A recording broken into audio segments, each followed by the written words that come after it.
Hello everyone. तो कैसे हैं सभी लोग। आशा करता हूँ आप बहुत ही अच्छे होंगे, स्वस्थ होंगे और सुरक्षित होंगे। मेरा नाम अमित कुमार है। Again welcome you on MAT physics 2.0 YouTube channel. तो चलिए शुरू करते हैं आज के इस लेक्चर में। क्या डिस्कस करने वाले हैं, जैसा कि प्रीवियस लेक्चर में हम डिस्कस कर रहे थे मैग्नेट्स के बारे में, मैग्नेटिज्म के बारे में और उनकी प्रॉपर्टीज़ क्या थी। बार मैग्नेट जो हमने एक एग्जाम्पल लिया था और उसके रिगार्डिंग हमने जितनी भी जनरल प्रॉपर्टीज़ होती हैं किसी भी एक मैग्नेट की उसके बारे में हमने डिस्कस किया था कि क्या क्या प्रॉपर्टी होती है। डायरेक्टिव प्रॉपर्टी होती है, अट्रैक्टिव प्रॉपर्टी होती है, इंडक्शन जो है वो करता है, एक मैग्नेट इंडक्शन भी करता है।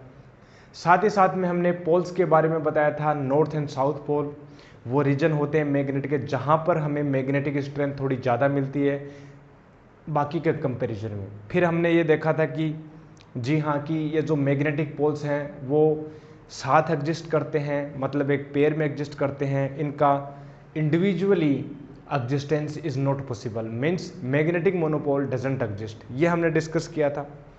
फिर हमने उसके बारे में हमने एक बात की थी कि हाँ, जो मैग्नेट का जो श्योरर टेस्ट होता है कि कोई भी एक मैग्नेट है उसको आपको पता करना है कि इज़ दिस ए मैग्नेट और एनी मैग्नेटिक मटेरियल।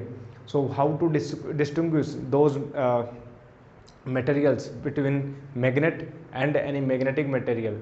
तो वो जो श्योरर टेस्ट था वो था repulsion, because magnetic materials always attraction show करते हैं, रिपल्सन शो नहीं करते, केवल मैग्नेटिक रिपल्सन शो करती है। ठीक है, ये कुछ डिस्कस किया था हमने। ठीक है, तो आज इस लेक्चर में क्या करने वाले हैं, फर्दर डिस्कस करेंगे। लगभग मोटा मोटा हमारे पास ये प्रॉपर्टीज हो चुकी हैं। ठीक है, अब और ठीक है, एक सेकंड देना गाइज।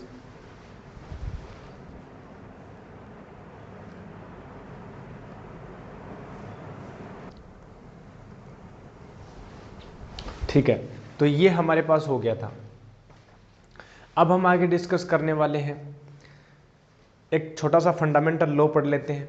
ठीक है, और उसके बाद में हम डिस्कस करेंगे फर्दर डिस्कशन मैग्नेट्स के बारे में, मैग्नेटिक फील्ड्स के बारे में। ठीक है, तो चलिए स्टार्ट करते हैं आगे। तो जी हाँ, मैग्नेट्स के बारे में पढ़ रहे थे, मैग्नेटिज्म के बारे में पढ़ रहे थे, मैग्नेटिक फील्ड के बारे में भी हमने देखा था, मैग्नेटिक फील्ड को कैसे रिप्रेजेंट करते हैं, यूनिफॉर्म मैग्नेटिक फील्ड क्या होता है। ठीक है, मैग्नेटिक एक्सिस हमने बताया, मैग्नेटिक इक्वेटर भी हमने बताया था प्रीवियस लेक्चर में। तो ये हमने मोटा मोटा किया था। ठीक है, अब ये तो पता है कि मैग्नेट है वो अट्रैक्शन शो करती है, रिपल्सन भी शो करती है। ठीक है, और हमने वो रीजन बोला था कि वो रीजन जहाँ पर मैग्नेटिक स्ट्रेंथ थोड़ी ज़्यादा होती है मैग्नेट की, वो हमने बोला कि मैग्नेटिक पोल्स होते हैं, ये भी हमने बताया।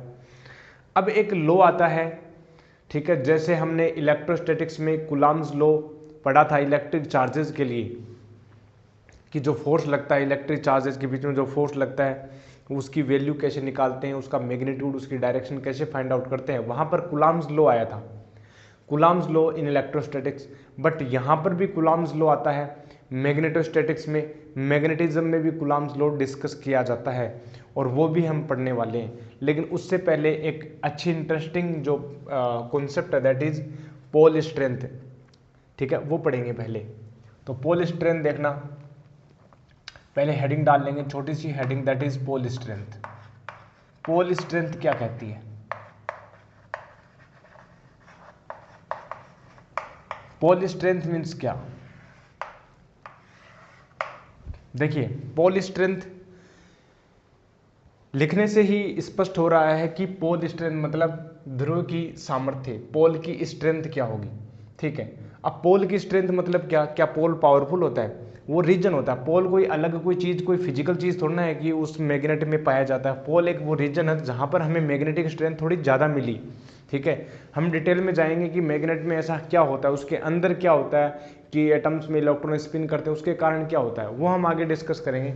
ठीक है, पहले आप ये समझिए कि पोल स्ट्रेंथ मतलब हमें पता है कि कोई मैग्नेट जो है वो किसी एक मैग्नेट के पास में किसी अनदर मैग्नेट को जब लेके आए, मान लो नॉर्थ के पास में हम नॉर्थ को लेके आए या साउथ के पास में जब हम साउथ को लेके आए, तो ये रिपल्सन शो करेगा, ये रिपल्सन शो करेगा। और यदि मैं इसी के पास में यदि मैं नॉर्थ पोल लेके आऊँ, यदि मैं नॉर्थ पोल लेके आऊँ तो यहाँ पर ये अट्रैक्शन शो करेगा। ठीक है, अब ये जो रीजन है, ये पोल है, इसकी स्ट्रेंथ मतलब क्या? इसकी स्ट्रेंथ से मतलब ये होता है कि जब इसके पास में किसी अन्य पोल को लेके आए, वो कितना रिपल्सन शो करता है, उसकी स्ट्रेंथ कितनी है, कितना रिपल्सन फोर्स शो करता है। मतलब ये है कि जैसे इलेक्ट्रोस्टैटिक्स में हम डिफाइन करते थे इलेक्ट्रिक फील्ड इंटेंसिटी, ठीक है, कि हमने बोला कि यूनिट चार्ज के ऊपर लगने वाला जो फोर्स है उसको हम इलेक्ट्रिक फील्ड इंटेंसिटी से शो करते हैं। सेम प्रॉपर्टी यहाँ चलती है, सेम प्रॉपर्टी यहाँ चलती है कि जैसे हम बोलें कि जैसे इलेक्ट्रिक फील्ड की मैं बात कर लेता हूँ, तो इलेक्ट्रिक फील्ड के लिए हम डिफाइन करते थे कि यहाँ पर क्यू ई वेक्टर होता था और उसकी जो इंटेंसिटी हम शो करते थे कि force per unit charge, force per unit charge, यही होता था। सेम एनालॉजी हम यहाँ भी लगा सकते हैं, ठीक है। हालांकि ये ऐसा होता नहीं है, ये तो एग्जैक्ट, ये तो पता है हमें कि ये फॉर्मूला होता है, हमें डिस्कस किया था। लेकिन यदि मैग्नेटिज्म में इसी एनालॉजी को आप लगाओ तो आप लगा सकते हो। यहाँ पर जो चार्ज आता ना, यहाँ पर चार्ज की वैल्यू लिखते हैं क्यू, बट यहाँ पर लिखते हैं पोल की स्ट्रेंथ, ठीक है, पोल स्ट्रेंथ।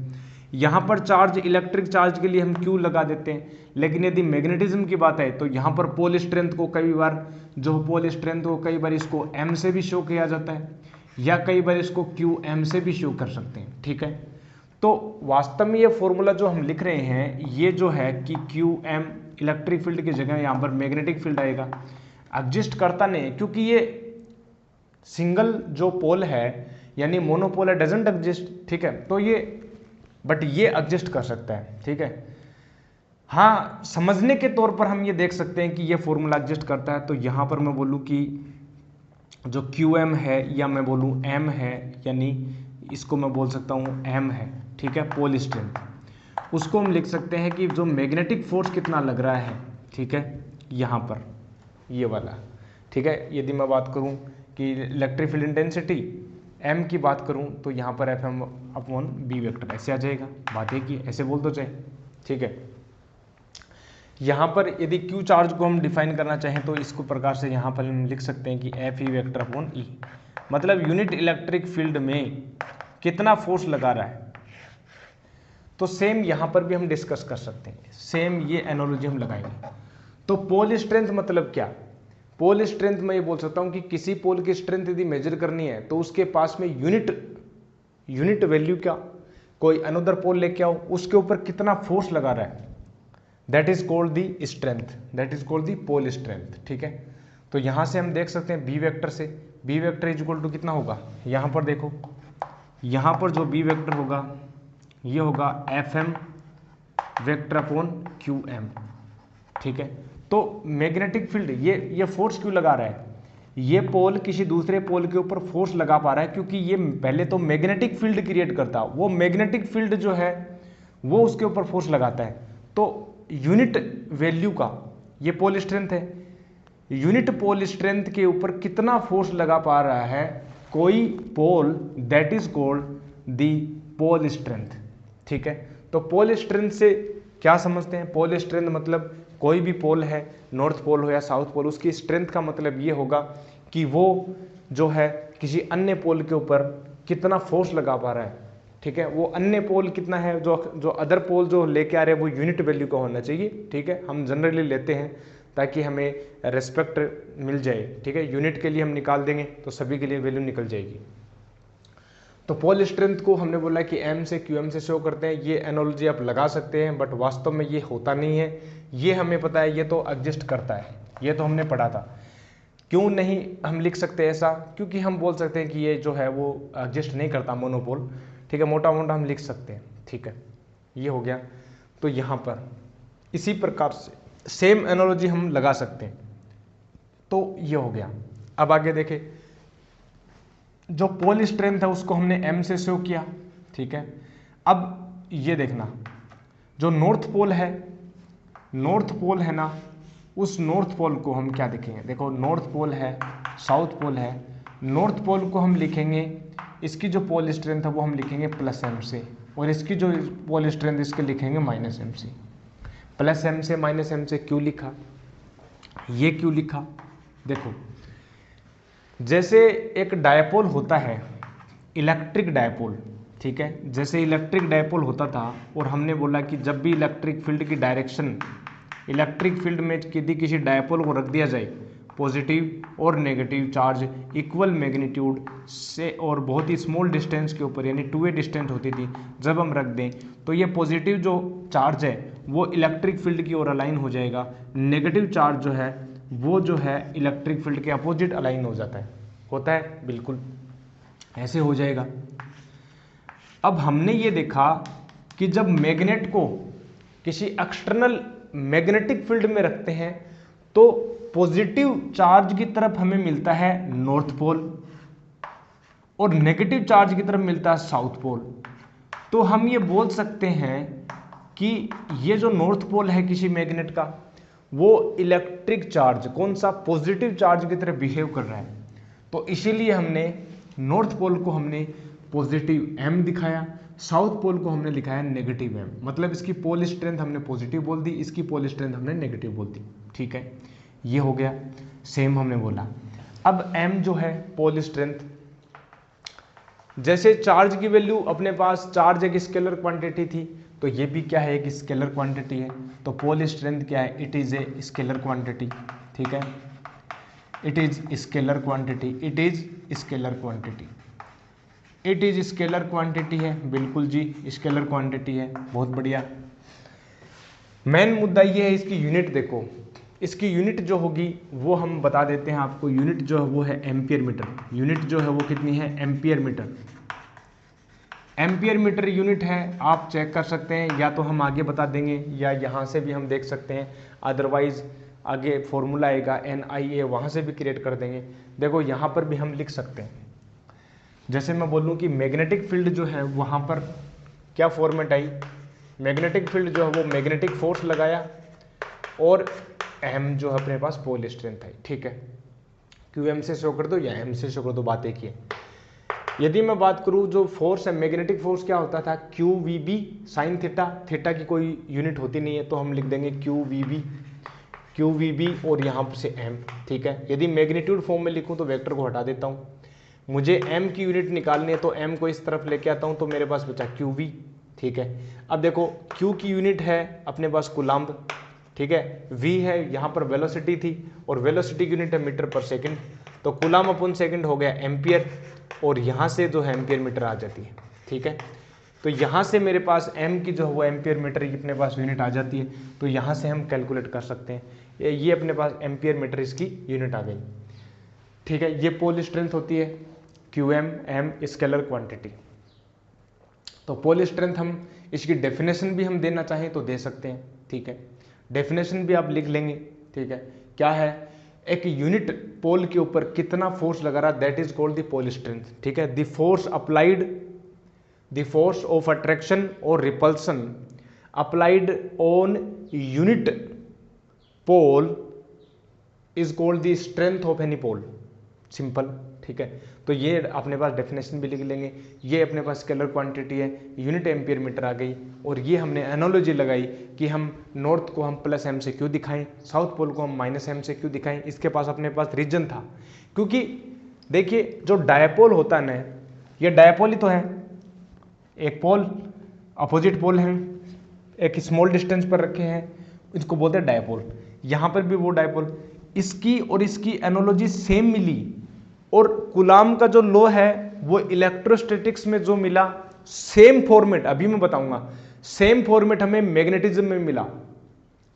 तो ये इंटररिलेटेड है। हालांकि मैं बताऊं बात कि मैग्नेटिज्म जो है कोई अलग से कोई इफेक्ट नहीं है, इलेक्ट्रिक चार्जेज का ही फिनोमिना है। जब इलेक्ट्रिक चार्ज मोशन में होते हैं, मूविंग होते हैं, तो वो मैग्नेटिक फील्ड भी प्रोड्यूस करते हैं। हम आगे बताएंगे इलेक्ट्रोमैग्नेटिक वेव में, हम ये बताएंगे, और हमने बता भी दिया होगा, यदि कोई चार्ज रेस्ट पर है तो केवल इलेक्ट्रिक फील्ड शो करता है। ठीक है, इलेक्ट्रिक फील्ड शो करता है। यदि कोई चार्ज जो है स्टडी मोशन में, स्टडी मतलब वो एक्सेलरेटेड मोशन में नहीं है, एक्सेलरेटेड मोशन में नहीं है, तो वो जो है वो इलेक्ट्रिक फील्ड भी जनरेट करता है और मैग्नेटिक फील्ड भी जनरेट करता है। लेकिन यदि कोई चार्ज जो है वो एक्सेलरेटेड हो, वो क्या हो, एक्सेलरेटेड हो, तो अब जो है वो अपने पास इलेक्ट्रोमैग्नेटिक वेव जनरेट करेगा। मतलब ये होगा कि ये जो है इलेक्ट्रिक फील्ड भी होगा, मैग्नेटिक फील्ड भी होगा, और वो वेरिंग होगा, वेरिंग इलेक्ट्रिक मैग्नेटिक फील्ड होगा, दैट इज इलेक्ट्रोमैग्नेटिक वेव जो है वो इमिट करेगा यहाँ से, इलेक्ट्रोमैग्नेटिक वेव जो वो इमिट होगी, ठीक है, ये इलेक्ट्रोमैग्नेटिक वेव इमिट होती है। तो ये सिंपल फंडामेंटल रूल्स होते हैं। हम आगे डेप्थ में जाएंगे, अभी हम चैप्टर का केवल फाउंडेशन कर रहे हैं, अभी तो थ्योरी आने वाली है, ठीक है। अभी तो आप समझते चलो कि ये ऐसा ऐसा होता है, ऐसा ऐसा बताया। अब इनका जो थ्योरी है इनके बीच की, इनके पीछे की जो फिजिक्स है वो हम आगे भी डिस्कस करेंगे, ठीक है, कि कैसे कोई मैग्नेट है, वो मैग्नेट कैसे किन्हीं ऑब्जेक्ट को अट्रैक्ट करती है, क्या कारण है। हमें ये तो पता है कि मैग्नेट अट्रैक्ट करती है, आयरन को अट्रैक्ट करती है, निकल को अट्रैक्ट करती है, कोबाल्ट को अट्रैक्ट करती है, लेकिन वो उन्हीं को क्यों अट्रैक्ट करती है, दूसरों को क्यों नहीं करती, ठीक है, वो उसका एक पर्टिकुलर रीजन है, वो भी हम बताएंगे। वो जब हम डिस्कस करेंगे मैग्नेटिक मटेरियल्स, उनकी प्रॉपर्टीज, उनका क्लासिफिकेशन, तब हम बताएंगे अच्छे से, ठीक है। तो ये पोल स्ट्रेंथ हुई। अब उसके बाद में हम पढ़ेंगे कूलॉम्स लॉ इन मैग्नेटिज्म। पहले इसको नोट करेंगे, Coulomb's law in magnetism.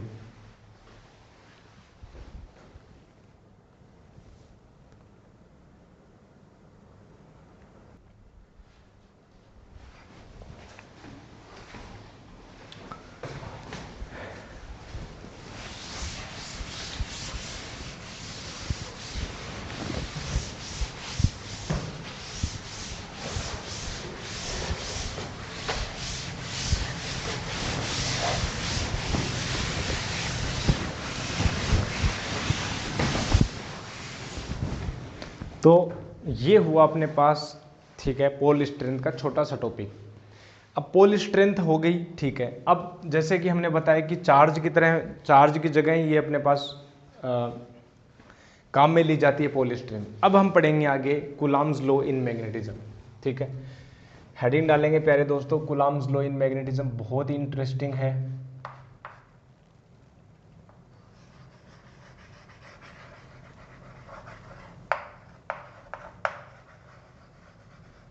Coulomb's law in magnetism.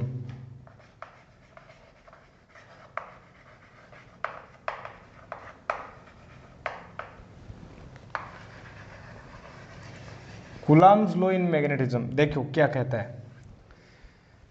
Coulomb's law ये कहता है कि जो पोल्स होते हैं मैग्नेट के, उनके बीच में फोर्स लगता है, अट्रैक्शन का भी लगता है, रिपल्सन का भी लगता है। उनके बीच में जो फोर्स लगता है उसका मैग्नीट्यूड क्या होगा वो बताता है, और वो ये बोलता है कि द फोर्स ऑफ अट्रैक्शन और रिपल्सन, ठीक है, लिख लेते हैं जल्दी से। हालांकि लिखने वाला था नहीं, मैं बोल देता, आपको लिखना था, लेकिन चलो कोई बात नहीं। क्या है, the force of attraction, the force of attraction और रिपल्सन, बिल्कुल दोनों होते हैं। द फोर्स ऑफ अट्रैक्शन और रिपल्सन, ठीक है, between magnetic poles, magnetic poles is directly proportional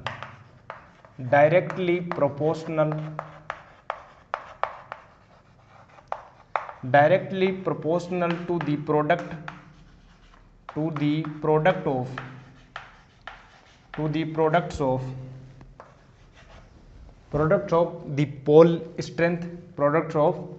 the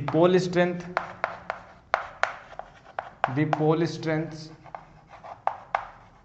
and inversely proportional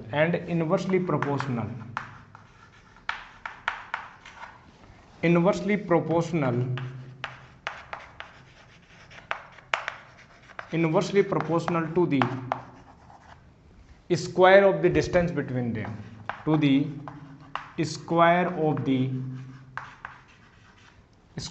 distance between them।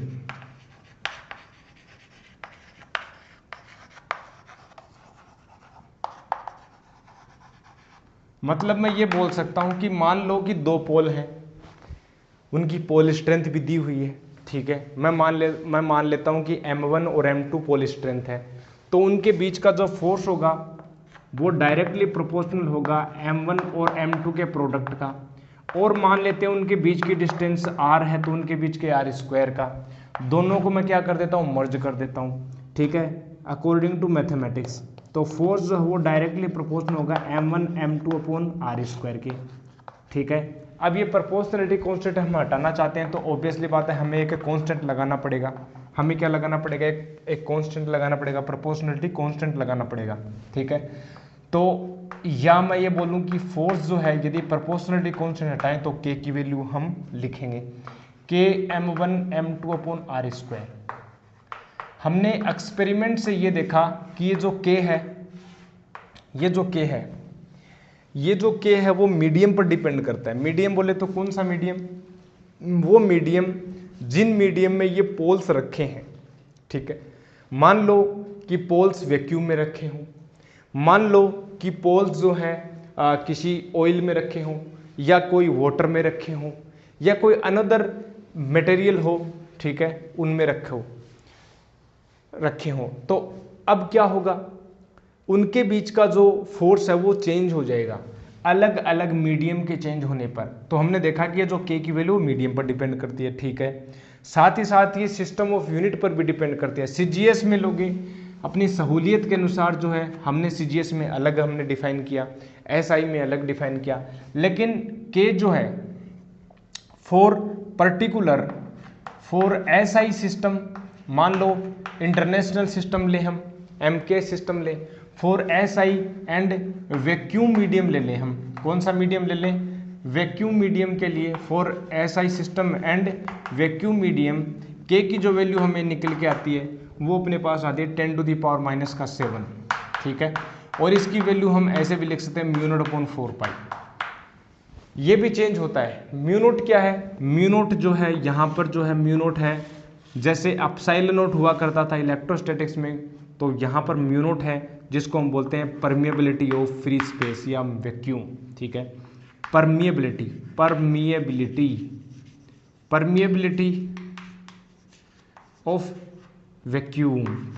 Of vacuum, ठीक है, ये μ0 हो गया। μ0 की वैल्यू 4π × 10⁻⁷ हो जाएगी, और ये वैल्यू जब हम पुट कर देंगे तो जो फोर्स की जो वैल्यू आ जाएगी तो मेरे पास आएगा μ0/4π, ठीक है। और यहाँ पर m1 m2 upon r square. अब इसके ऊपर क्वेश्चंस पूछ सकते हैं आराम से। डायरेक्शन कैसे चेक करेंगे, डायरेक्शन हम वैसे चेक कर लेंगे कि नॉर्थ नॉर्थ वो रिपेल करते हैं तो रिपल्सन होगा, नॉर्थ साउथ जब अट्रैक्शन होगा तो अट्रैक्शन करते हैं तो उनके बीच में अट्रैक्शन फोर्स होगा। तो ये फोर्स निकल के आता है, ये वही फॉर्मेट है, देखो F vector equal to k q1 q2 upon r square. जो इलेक्ट्रिक चार्जेस के बीच में फोर्स होता था वही मैग्नेटिज्म में पोल्स के बीच में फोर्स होता है। तो ये सिंपल एनालॉजी है कुलाम्स लॉ इन मैग्नेटिज्म में। मतलब कुलाम्स लॉ क्या कहता है, वो ये कहता है कि आप जो है दो पोल्स लो, किसी मीडियम में रखो, उनके बीच में सेम फॉर्मेट आ रहा है जैसा इलेक्ट्रोस्टैटिक्स में चार्जेस के बीच में है, ठीक है। इसलिए हम ये बोल सकते हैं कि मैग्नेटिज्म और इलेक्ट्रोस्टैटिक कुछ कुछ इंटररिलेटेड है, ठीक है, कुछ कुछ इंटररिलेटेड है। यहाँ पर पोल स्ट्रेंथ आती थी, वहाँ पर चार्जेज आ जाएंगे, ये हमने देखा, ठीक है। अब आगे भी हम डिस्कस कर सकते हैं इसके बारे में। यदि मीडियम ले तो मीडियम के लिए हमने याद करो जो रिलेटिव परमेबिलिटी हमने देखा था, यहाँ पर रिलेटिव परमेबिलिटी आ जाएगा, सिंपल सी बात है। मीडियम के लिए बात करें तो मीडियम के लिए मैं बात करूं तो नीचे लिख देता हूं, ठीक है, फॉर एनी मीडियम लिख देता हूं, for any medium this formula gets the format that is F is equal to, यहाँ पर K बोले तो μ0/4π, ये हो जाएगा μ/4π, ठीक है, क्योंकि म्यू जो होता है वो μ0 μr होता है, म्यू इज इक्वल टू होता है μ0 μr। तो यहाँ पर हो गया m1 और ये m2 हो गया अपॉन r स्क्वायर। तो ये फॉर्मेट आ जाएगी, और यहाँ पर जो है मैं ये बोलूँ कि म्यू जो है वो हो जाएगा μ0 एंड μr, और μr क्या है, रिलेटिव परमेबिलिटी। क्या है, relative permeability. This is the permeability of medium, this is the permeability of free space, and this that is called relative permeability, ठीक है। In the electrostatics we call the dielectric constant epsilon r, ठीक है। तो ये हमारे पास निकल के आता है। अब इम्पोर्टेंट बात ये है कि यहाँ तक हो गया, ठीक है। कई बार 12th के एग्ज़ाम में ट्वेल्थ के एग्जाम में ये पूछ लेता है कि यूनिट पोल की डेफिनेशन क्या होगी। ठीक है, मतलब एक यूनिट पोल स्ट्रेंथ की डेफिनेशन लिखिए। 1 यूनिट पोल स्ट्रेंथ, अच्छा पोल स्ट्रेंथ की यूनिट क्या होती है? Ampere metre. तो आपसे पूछ ले कि यूनिट पोल यानी 1 एम्पियर मीटर की डेफिनेशन बताओ, 1 एम्पियर मीटर की डेफिनेशन बताओ, तो कैसे करोगे? तो हम बताएंगे कि देखो, इफ m1 m2 की वैल्यू 1 पुट कर दो, if m1 is equal to m2 is equal to 1 unit put कर दो। 1 यूनिट जब मैं पुट कर देता हूं ना प्यारे दोस्तों, तो देखना जरा, एंड ऑल्सो हम पुट कर दे हैं जो r जो है वो 1 मीटर के डिस्टेंस पर रखे हैं, दोनों पोल से 1 मीटर के डिस्टेंस पर रखे हैं, तो फोर्स की जो वैल्यू होगी ना वो आ जाएगी μ0/4π, दैट इज 10⁻⁻⁷, और फोर्स की यूनिट होती है न्यूटन इन टर्म्स SI। ठीक है, ये तो मैं बोल सकता हूं कि यूनिट पोल स्ट्रेंथ मतलब क्या होगी यूनिट पोल की? यूनिट पोल स्ट्रेंथ की डेफिनेशन को हम यहां से डिफाइन कर सकते हैं कि 1 unit pole strength is that amount, 1 unit pole strength is that amount for which if we put 1 unit poles, if we put the poles of strength 1 unit at a distance 1 meter, then they experience force of attraction and repulsion, and that value of force will be 10⁻⁻⁷ Newton. ठीक है, simply वापस से repeat कर रहे हैं, 1 unit of pole strength is that amount of poles for which if we put 1 unit poles at a distance 1 meter, then the force then the force of attraction or repulsion will be 10⁻⁷ newtons। ठीक है, so that is the 1 unit pole strength की definition of 1 unit हम लिख सकते हैं, definition of 1 unit pole strength। ठीक है, आप लिख सकते हैं प्यारे दोस्तों, definition of, ठीक है, definition of 1 unit pole strength. अच्छा, ये यूनिट क्या है? यूनिट है अपने पास प्यारे दोस्तों एम्पियर मीटर। ठीक है, definition of 1 unit pole strength. ठीक है, तो यहां से हम डेफिनेशन लिख सकते हैं कि 1 यूनिट पोल स्ट्रेंथ वो स्ट्रेंथ होती है यदि उन स्ट्रेंथ के पोल्स को 1 मीटर के डिस्टेंस पर हम रख दिया जाए, कहाँ? वैक्यूम में। If we put 1 unit pole strength in vacuum at distance 1 meter, then the force will be 10⁻⁷ Newton. It can be attraction और रिपल्सन whatever। ठीक है, तो ये हो जाएगी डेफिनेशन, आप इसको अपनी लैंग्वेज में कंस्ट्रक्ट कर लेना। ठीक है, अच्छे से लिख लेना। तो यहाँ पर है कूलॉम्स लॉ इन मैग्नेटिज्म, मोटा मोटा ये हो गया, इसके बारे में डेप्थ में नहीं जा रहे, हमें पता है ये परमेबिलिटी वही है जैसे हमने इलेक्ट्रोस्टैटिक्स में डिस्कस किया था कि परमिटिविटी क्या होता है। Permittivity means what? Permittivity of any medium means what? Permittivity क्या होती है? The ability to allow the electric fields line, the ability of any medium, the ability of any medium that allows to pass electric field lines is called the permittivity. Same यहां पर होगी, यहां पर magnetic fields line आ जाएगी, यहां पर क्या आ जाएगी? मैग्नेटिक फील्ड्स लाइन आ जाएगी, क्योंकि हमने ये देखा कि मीडियम पर डिपेंड करता है। आप मीडियम जब चेंज कर दोगे ना, मीडियम जब चेंज कर दोगे तो फोर्स भी चेंज हो जाएगा। ये तो प्रॉपर्टी है इसकी। ये जो K है ये मीडियम पर डिपेंड करता है और वहां पर भी मीडियम पर डिपेंड करता है।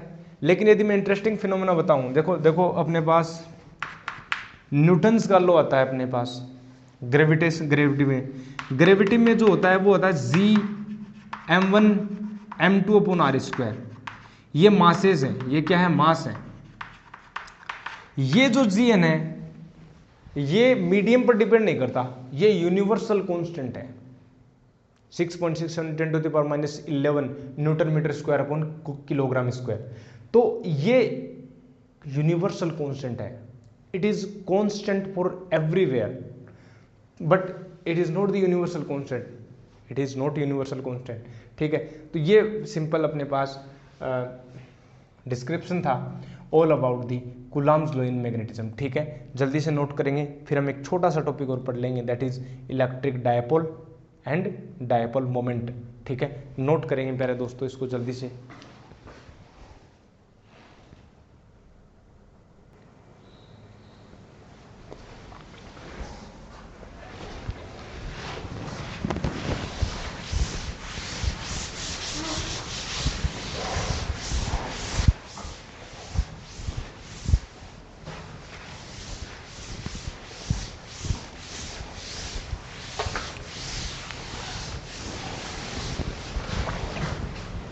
अब देखो प्यारे दोस्तों, एक छोटा सा हेडिंग डालेंगे, क्या है वो अपने पास है magnetic dipole and dipole moment.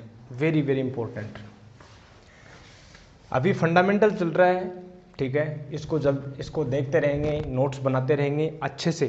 ठीक है, डाउट आए तो पूछ लेना।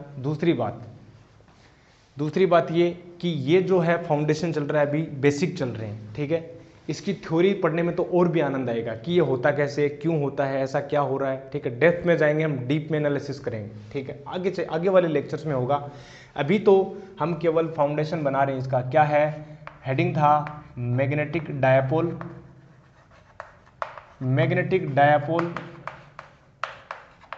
एंड डायपोल मोमेंट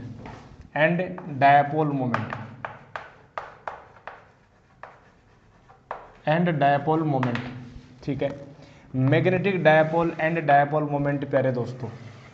ठीक है, देखो क्या है डायपोल, मैग्नेटिक डायपोल पता है सिंपली, ऑलरेडी पता है। दो पोल होते हैं, नॉर्थ साउथ पोल होते हैं, उन्हीं को हम डायपोल बोल देंगे। और हमें यह भी पता मैग्नेटिक मोनोपोल डजंट एग्जिस्ट। तो इसमें क्या बड़ी बात हो गई, ये तो पता ही है। जैसे इलेक्ट्रिक डायपोल हुआ करता था, दो charges same magnitude opposite polarity are placed at a very small distance r that is called electric dipole. But magnetic dipole क्या एग्जांपल बता सकते हो आप? मैग्नेटिक डायपोल की डेफिनेशन क्या होगी?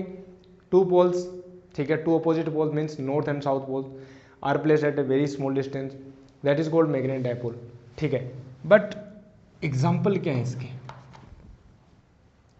जैसे इलेक्ट्रिक डायपोल में एग्जांपल हुआ करते थे HCl हो गया, NaCl हो गया, KCl हो गया, ठीक है, CS3COOH हो गया, ये डायपोल के एग्जांपल थे। बट यहाँ मैग्नेटिज्म में जो डायपोल के एग्जांपल है, सबसे बेस्ट जो डायपोल का एग्जांपल है वो अपने पास है बार मैग्नेट।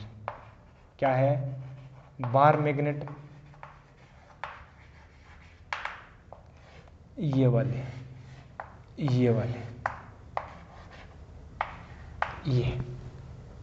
ये बार मैग्नेट। सेकंड अच्छा एग्जांपल जो है वो अपने पास है, क्या है? Current carrying circular loop. Current carrying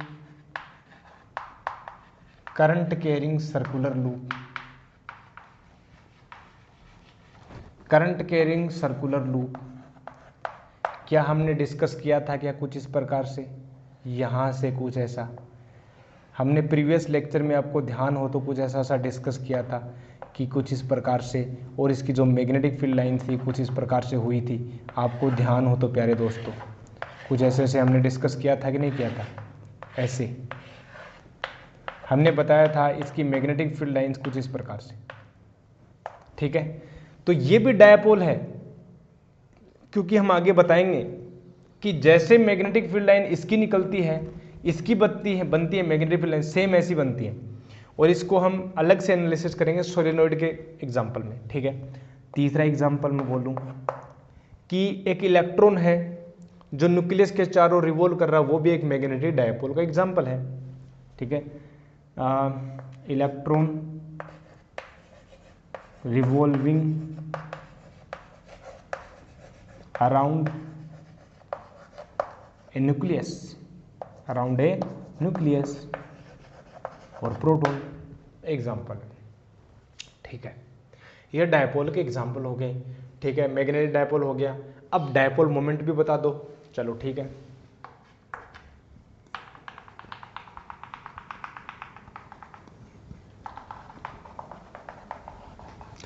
magnetic moment, magnetic dipole moment,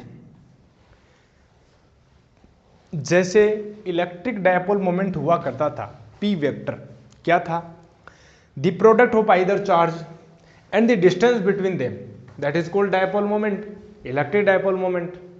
in case of electric charges we call the electric dipole moment, but in case of magnetism we call the magnetic dipole moment and it is represented by M vector, ठीक है, it is represented by M vector dipole moment, ठीक है। जैसे electrostatics में अपने पास P vector हुआ करता था, आपको याद हो तो Q इंटू 2a वेक्टर, यदि आपको ध्यान हो, ठीक है, यदि आपको ध्यान हो कि यहाँ पर कोई नेगेटिव चार्ज था, ये कुछ इस प्रकार से ये Q चार्ज था, और यदि इनको स्मॉल डिस्टेंस पर रख दें, यानी यहाँ पर इसको स्मॉल डिस्टेंस पर रख दें, यानी Q जो है स्मॉल डिस्टेंस बोले तो ये हमने बोला था 2a, अपनी कन्वीनियंस के हिसाब से 2a बोला, ठीक है, हालांकि a भी लिख सकते हो, कोई बड़ी बात नहीं, 2a हमने कन्वीनियंट के हिसाब से बोला कि हाफ हाफ हो जाएगी, ठीक है। तो ये जो है वो होगा। दूसरी बात, a वेक्टर की जो डायरेक्शन है जो नेगेटिव से पॉजिटिव की ओर होगी, ये जो है वो a वेक्टर होगा, क्या होगा? a वेक्टर जो है इस प्रकार से हम मानेंगे, ठीक है, कन्वीनियंस के आधार पर नेगेटिव टू पॉजिटिव, ये हमने कन्वेंशनली माना था, ठीक है, पी वेक्टर की डायरेक्शन। क्यों डिफाइन करते हैं डायपोल मोमेंट? डायपोल मोमेंट इसलिए डिफाइन करते हैं क्योंकि ये जो फिजिकल क्वांटिटी जो है हमें डायपोल की स्टडी में बहुत ज़्यादा हेल्प करती है, ठीक है, और आगे भी ये क्वांटिटी बार बार फ्रीक्वेंटली यूज होती है, तो इसलिए हमने एक पर्टिकुलर फिजिकल क्वांटिटी डिफाइन कर दिया कि हाँ ये पावर को रिप्रेजेंट करती है, कि डायपोल की स्ट्रेंथ है वो रिप्रेजेंट होती है डायपोल मोमेंट के कारण, ठीक है। वैल्यू बढ़ा दोगे चार्ज की तो डायपोल की स्ट्रेंथ भी बढ़ जाएगी, ठीक है, डिस्टेंस घटाओगे तो ये यहाँ पर इसकी वैल्यू घट जाएगी अपने पास, ठीक है। ये हालांकि प्यारे दोस्तों ये जो डिस्टेंस है घटाने पर, देखो ये डिस्टेंस है ये किस में होती है? ये मिली रेंज में या माइक्रो रेंज में होती है, बहुत ही टाइनी। याद करो HCl होता था, याद करो HCl होता था, इनके बीच में जो बॉन्ड लेंथ है वो एंगस्ट्रॉम यानी 10⁻⁻10 में चलती थी, 10⁻⁻10 में चलती थी, याद करो, ठीक है। तो ये इस प्रकार से, तो एंगस्ट्रॉम उसमें चलता था ये, ठीक है। तो यहां से ये हो गया, तो ये हो गया, ठीक है। तो यहां पर क्या बात करें फिर? यहां पर हम बात करें जैसे इलेक्ट्रोस्टैटिक्स में ये हुआ, वैसे ही मैग्नेटोस्टैटिक्स में या मैग्नेटिज्म में हम बात करें तो नेगेटिव की जगह हम कर देते हैं साउथ पोल और पॉजिटिव की जगह हम कर देते हैं नॉर्थ पोल, ठीक है। और यहाँ पर जो हम इनके बीच की जो डिस्टेंस है वो वास्तव में 2a से रिप्रेजेंट कर दो या 2l से रिप्रेजेंट कर दो या l से रिप्रेजेंट, कोई बड़ी बात नहीं है। हम जो है जनरली बुक्स में 2l से रिप्रेजेंटेड होता है, ठीक है, तो इसको हमने 2l से रिप्रेजेंट कर दिया। तो m वेक्टर जो होगा the magnitude of either pole strength, either pole strength बोले तो m, पोल स्ट्रेंथ को m से रिप्रेजेंट करते हैं, जैसे q हो गया। यहाँ पर 2l वेक्टर, l वेक्टर जो डिस्टेंस है, l वेक्टर जो वेक्टर है ना वो साउथ से नॉर्थ की तरफ है, साउथ से नॉर्थ की तरफ है। ये अपने पास एक वेक्टर क्वांटिटी है, वेक्टर क्वांटिटी अपने पास स्केलर नहीं है। इसकी यूनिट में बात करूं तो यूनिट यदि मैं बात करूं तो ठीक है, यूनिट ऑफ एम की यदि मैं बात करें तो ये हो गया एम्पियर मीटर, और एम्पियर मीटर यानी एम्पियर मीटर स्क्वायर, ठीक है, ampere metre square, ampere metre square ये हो गया, ठीक है, बहुत बढ़िया, ये एम्पियर मीटर स्क्वायर हो गया। और क्या बोल सकते हैं मैग्नेटिक डायपोल के बारे में? डायपोल मोमेंट हो गया, ठीक है, इसके बारे में हमने बोला। साथ ही साथ एक इंपॉर्टेंट और बात बोल सकते हैं, जैसे इसका डायपोल मोमेंट, हालांकि ये जनरल है, ये फॉर्मूला जनरल है प्यारे दोस्तों, ये फॉर्मूला जनरल फॉर्मूला है।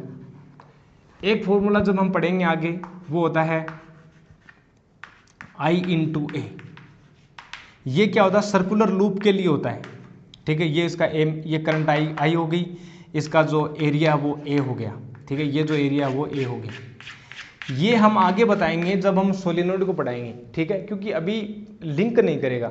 अब ये तुम बोलोगे ये आई ए कहाँ से आ गया? फॉर्मूला तो ये था, pole strength and 2l vector. तभी मैं बोल रहा हूँ कि इसको एक बार के लिए अवॉइड करो। इस वाले चैप्टर में, इस वाले टॉपिक पर जब हम पहुँचेंगे तो हम इसको सेपरेटली हम डिस्कस करेंगे, ठीक है। तो ये जो हमने बोला कि मैग्नेटिक पोल डायपोल, जो डायपोल मोमेंट, डायपोल क्या होता है, सेम जैसे इलेक्ट्रिक डायपोल होता है। डायपोल मोमेंट क्यों डिफाइन करते हैं, बिकॉज ये फिजिकल क्वांटिटी बहुत इंपॉर्टेंट है, हमें आगे भी हेल्प करेगी, आगे जो प्रॉब्लम्स होती हैं डे टू डे प्रॉब्लम्स, ठीक है, जिनमें हम ये यूज़ करेंगे मैग्नेटिक डायपोल और डायपोल मोमेंट। और इन क्वांटिटीज़ की सहायता से हम किसी भी फिजिकल फिनोमेना को जब हम एक्सप्लेन करेंगे तो ये हेल्प करती हैं। हमारा फिजिक्स में क्या होता है मेन पर्पज़, फिजिक्स का मेन पर्पज़ ये होता है कि जितने भी फिजिकल इवेंट्स हैं, घटनाएं हो रही हैं, उनको एक्सप्लेन करना, ठीक है। और उनको एक्सप्लेन करने के लिए तो हम फिजिकल क्वांटिटी डिफाइन करते हैं। याद करो, फंडामेंटल क्वांटिटीज़, फिर ड्राइव्ड क्वांटिटीज़, सप्लीमेंट्री क्वांटिटीज़, ये क्यों होती हैं? फिजिक्स का पर्पज़ क्या है? फिजिक्स का पर्पज़ है कि आपको समझाना, आपको ये समझाना कि ये जो बादलों में जो बिजली कड़क रही है उनका फिजिकल, उनका जो मीनिंग क्या है, ये कहाँ से क्या होता है। पहले तो ये होता, ये मानते थे कि पहले तो इंद्र भगवान नाराज हो गए हैं। कई पश्चिम देशों में ये मानते थे कि कोई डायन बैठी है, वो अपना कहर बरसा रही है। वास्तव में होता नहीं ऐसा। फिजिक्स ये आपको बताएगी कि वास्तव में these are the phenomena of electric charges, nothing but these are phenomena of electric charges, simple. तो आज हमें पता है क्योंकि फिजिक्स ने बताया आपको, ठीक है। तो यही इसका पर्पज होता है कि अब मैग्नेट है, मैग्नेट अट्रैक्ट करती है आयरन मटेरियल को, निकल मटेरियल को, कोबाल्ट को। अब ये अट्रैक्ट कर रही है, इसका क्या कारण है? पहले तो वो डर गया था। थैलस ऑफ मिलेट्स हमने डिस्कस की थी, पहले लेक्चर में हमने वो कहानी डिस्कस की थी कि कैसे वो सेफर्ड जो है वो गडरिया, वो डर गया था, ठीक है ना। तो फिर फिजिक्स आई, फिजिक्स ने बताया कि डरो मत, these are nothing but it is the magnetite, this is the चुंबक, this is the magnet only।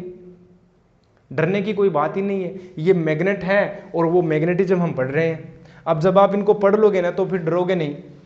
तुम बता सकते हो, एक आर्ट्स का स्टूडेंट के पास आप चुंबक लेके जाओगे और वो उनसे पूछोगे ये अट्रैक्ट क्यों होता है, तो उसको बोलेगा ये तो होता ही है, चुंबक तो अट्रैक्ट करती है। लेकिन जब आप इस साइंस और फिजिक्स वाले के पास लेके जाओगे, वो बता देगा इसका कारण क्या है, उनके बारे में बता देगा ये पोल्स क्या होते हैं, इन पोल के बीच में इसके अंदर जो यदि हम एटम्स में जाएं तो वो इलेक्ट्रॉन रिवॉल्व कर रहे हैं, रिवोल्यूशन के कारण जो मैग्नेटिज्म की प्रॉपर्टी अपने पास एग्जिस्ट आती है, वो एग्जिस्ट करती है। और फिर वो जो है इंडक्शन होता है आयरन मटेरियल में, इंडक्शन के कारण उसमें भी पोल क्रिएट हो जाते हैं और वो अट्रैक्ट कर देते हैं, ठीक है।